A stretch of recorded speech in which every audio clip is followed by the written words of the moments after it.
اسی کا ذکر خلاق کائنات نے اسی حدیث قدسی میں بیان فرمایا کہ ہے انسان، لوگوں جو تم ان اولیاء کو دیکھتے ہو مت سمجھنا کہ یہ اولیاء اب اپنی آنکھ سے دیکھتے ہیں، وہ جو ان کی اپنی آنکھ تھی اسے یہ دنیا میں بند کر کے آئے ہیں، اب اپنی آنکھ کے دروازے کو بند کر چکے ہیں، اپنے کان کے دروازے کو میرے لیے بند کر چکے ہیں، اپنی زبان کے دروازے کو میرے لیے بند کر چکے ہیں، اپنے ہاتھ کے دروازے کو میرے لیے بند کر چکے ہیں، اپنے پاؤں کے دروازوں کو میرے لیے بند کر چکے ہیں، اپنے افکار و تخیلات کے دروازوں کو میرے لیے بند کر چکے ہیں۔ اب جب یہ میرا بندہ میرے لیے اپنی آنکھ کے دروازے کو بند کر چکا، اپنے دل کے دروازے گناہوں کے دروازوں کو بند کر چکا، اب کنت سمعہ الذی یسمع بہ، اب میں اس کے کان بن جاتا ہوں جس سے وہ سنتا ہے، اب میں اس کی آنکھ بن جاتا ہوں جس سے وہ دیکھتا ہے، اب میں اس کے ہاتھ بن جاتا ہوں جس سے یہ تصرف کرتا ہے، اب میں اس کے پاؤں بن جاتا ہوں جس سے یہ چلتا ہے۔ رب ارشاد فرماتا ہے کہ اب وہ اپنی نگاہوں سے نہیں دیکھتا، اب وہ جہاں دیکھنا چاہے دیکھ سکتا ہے، جس جہاں کا نظارہ کرنا چاہے نظارہ کر سکتا ہے،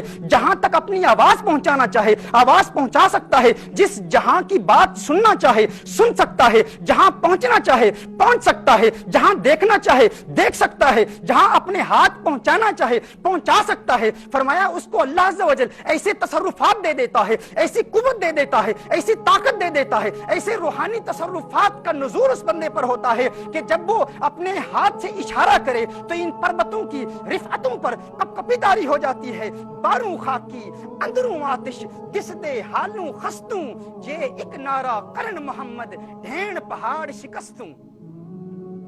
ناظرین کرام، اللہ عز و جل اسے ایسی قوت عطا فرماتا ہے، ہم اسے بظاہر اپنی ظاہری نگاہ سے سمجھتے ہیں کہ یہ عام بندہ ہے، یہ حال مست ہے، یہ فقیر ہے، یہ دیوانہ ہے، یہ بوریا نشین ہے۔ فرمایا اسے بوریا نشین نہ سمجھ لو، اس کے دل میں اللہ عز و جل نے عشق مصطفیٰ اور اللہ کی محبت کی جب یہ چنگاری اور اللہ کی محبت کی آگ جب پیدا ہوتی ہے تو اللہ اسے ایسی قوت دیتا ہے، ایسی طاقت دیتا ہے کہ اس کے تصرفات میں پھر کوئی حد نہیں رہتی۔ اللہ عز و جل اسے ایسا تحکم دیتا ہے اور ایسی کرامات سے نوازتا ہے، اور اس کا ذکر بار بار خلاق کائنات نے قرآن کریم میں بھی ارشاد فرمایا، رسالت مآب صلی اللہ علیہ وسلم کی احادیث میں بھی اس کا ذکر ملتا ہے۔ ناظرین کرام، سوال یہ پیدا ہوتا ہے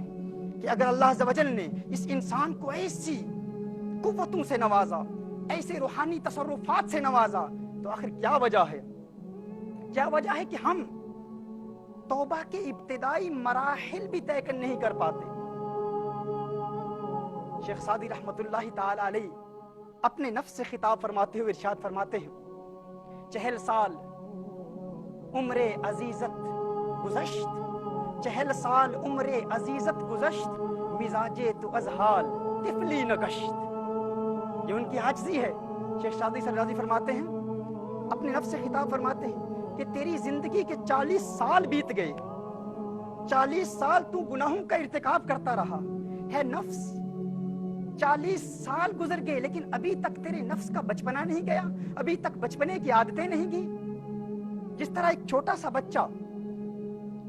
جب کوئی سویٹ ملتی ہے تو کھا لیتا ہے، کھاتا ہے، جو سامنے موجود ہوتا ہے اسے کھا لیتا ہے، جو نظر آتا ہے اسے دیکھتا ہی رہتا ہے۔ کلو جدید لذیذ، ہر نئی چیز کو دیکھتا ہے، بار بار دیکھتا ہے،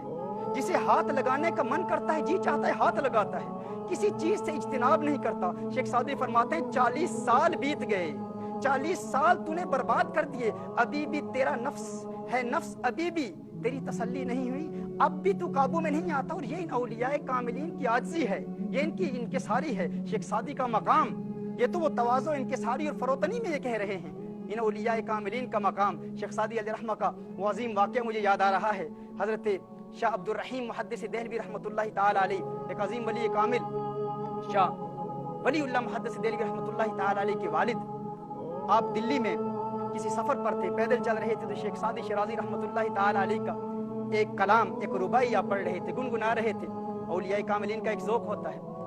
اور جب ذوق پیدا ہوا، پہلا مصرع پڑھا تو شاہ عبد الرحیم محدث دہلوی رحمۃ اللہ تعالی علیہ کو دوسرا مصرع یاد نہ رہا، دوسرا مصرع بھول گئے۔ جب دوسرا مصرع بھول گئے تو دل میں تمنائیں مچلنے لگی کہ میرا ذوق ٹوٹ گیا ہے، اور اولیاء کاملین کے ذوق کا عالم کیا ہے، اس ذوق کو تو الفاظ کے ساتھ بیان ہی نہیں کیا جا سکتا، انسانی زبان کو یارہ ہی نہیں رہتا کہ اولیاء کاملین کے ذوق کے حسین پیکروں کو لفظوں کے جامے پہنا، یہ تو ہم بیان کر ہی نہیں سکتے کہ ان کے ذوق کا عالم کیا ہوتا ہے۔ لیکن شاہ عبد الرحیم محدث دہلوی رحمۃ اللہ تعالی علیہ کا ذوق ٹوٹ گیا، اب دل میں تمنا مچل رہی ہے، آرزو پیدا ہو رہی ہے، کاش کہ دوسرا مصرع یاد آ جائے۔ اللہ کی بارگاہ میں دعا کرتے ہیں، خواہش ہے کہ مولا دوسرا مصرع کسی طرح یاد آ جائے. اچانک ایک نورانی بزرگ تشریف لاتے ہیں، وہ شیخ سعدی کا دوسرا مصرع بیان فرماتے ہیں. شاہ عبد الرحیم محدث دہلوی رحمۃ اللہ تعالیٰ علیہ بہت مسرت کا اظہار کرتے ہیں، خوشی میں پان پیش کرتے ہیں کہ آپ پان لیجئے گا. وہ بزرگ فرماتے ہیں ہم پان نہیں لیتے. آپ کو حیرت ہوتی ہے کہ رہتے دلی میں ہیں اور پان نہیں لیتے. اب یہ دونوں پیدل اکٹھے چل رہے ہیں. اچانک وہ بزرگ جنہوں نے شیخ سعدی رحمۃ اللہ تعالیٰ علیہ کا دوسرا مصرع مکمل کیا تھا، ذوق برقرار کیا تھا، اور شاہ عبد الرحیم محدث دہلوی رحمۃ اللہ تعالیٰ علیہ کا ذوق قائم ہو چکا تھا. شاہ عبد الرحیم دیکھتے ہیں کہ اچانک وہ بزرگ پاؤں اٹھاتے ہیں، ایک قدم بڑھاتے ہیں اور بہت دور پہنچ جاتے ہیں. انہیں اس وقت علم ہوتا ہے کہ یہ تو اللہ کا کوئی ولی ہے جو قبر سے آیا ہے. تو اس وقت ارشاد فرماتے ہیں کہ ہے اللہ کے ولی، اپنا نام تو بتاتا جا، تو بتا تو کون ہے. اور پھر فرماتے ہیں اچھا اس طرح کر، اپنا نام بتا، تیرے نام کی فاتحہ دوں گا، تیرے نام پر تجھے اصالِ ثواب کیا کروں گا. تو وہ ولی کامل واپس گھوم کر کہتے ہیں سعدی ہمیں فقیر است، مجھ فقیر کو ہی سعدی کہتے ہیں. ناظرین کرام، یہ وہ سعدی شرازی ہیں رحمۃ اللہ تعالیٰ علیہ جنہوں نے روحانی اللہ کا قرب حاصل کیا، اللہ کی معرفت حاصل کی، لیکن اپنے نفس سے عاجزی میں یوں خطاب فرما رہے. ناظرین کرام، ہماری یہی کوشش ہے کہ آئیے ہم ارادہ کر لیں، ہم کوشش کر لیں کہ جو ہم نے ذہن کے برے خیالات کو ڈسکس کیا اور وہ 5 نسخے ڈسکس کیے جن کی بنیاد پر انسان کا ذہن پاکیزگی حاصل کر لیتا ہے، انسان کا ذہن پاک ہو جاتا ہے، ہم آج ارادہ کریں کہ انشاءاللہ تعالی ہم آنے والی زندگی میں ان 5 نسخوں پر بھی عمل کریں گے اور اپنے دل کی دنیا کو آباد کریں گے. اللہ عز و جل ہمیں دل کی دنیا آباد کرنے کی توفیق عطا فرمائے. وآخر دعوانا ان الحمد للہ رب العالمین.